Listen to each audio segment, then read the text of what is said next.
I-share namin ngayon ang kalingking merienda mula sa Bicol Region o maruyang kamote sa Tagalog. Ang mga kakailanganin natin ay kamote, rice flour,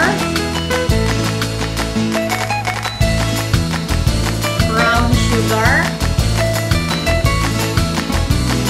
water, at cooking oil.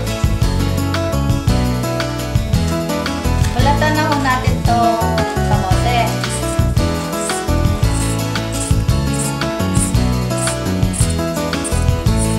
Ang kamote ito ay masustansya ho sa katawan ng tao.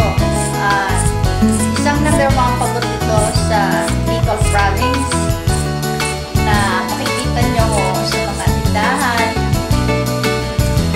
Kaya tanaw natin itong kamote sa naayon sa laki.